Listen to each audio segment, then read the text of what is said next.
লোকসভা নির্বাচনের শেষ দফায় সন্দেশখালীতে দফায় দফায় বিক্ষোভ। ঘটনাস্থানে বিজেপির প্রার্থী রেখা পাত্র কী বললেন তিনি শোনাবো আপনাদের।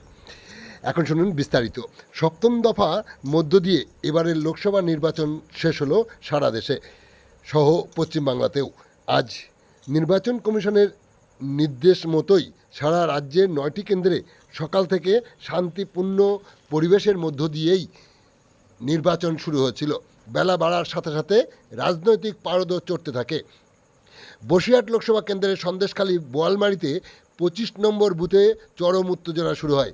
ঘটনাস্থলে বিজেপির প্রার্থী রেখা পাত্র। রাজ্য পুলিশের বিরুদ্ধে মহিলাদের উপর লাঠিচার্জ করার অভিযোগ তোলেন রেখা পাত্র। এই ঘটনাকে কেন্দ্র করে বাসন্তী হাইওয়ের উপর চরম উত্তেজনা। স্থানীয়রা বাসন্তী হাইওয়ের আটকে বিক্ষোভ দেখাতে শুরু করে। পুলিশ ঘটনাস্থলে এসে অবরোধ তুলে দেয়। গ্রামবাসীদের দাবি, স্থানীয় 4 জন বিজেপি কর্মীকে আটক করেছে পুলিশ, তাদেরকে ছাড়তে হবে। কি বললেন এই ঘটনাকে কেন্দ্র করে বিজেপির প্রার্থী রেখা পাত্র শোনাবো আপনাদের।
आगे से आ जाओ भाई। अरे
কোথায় যাচ্ছে?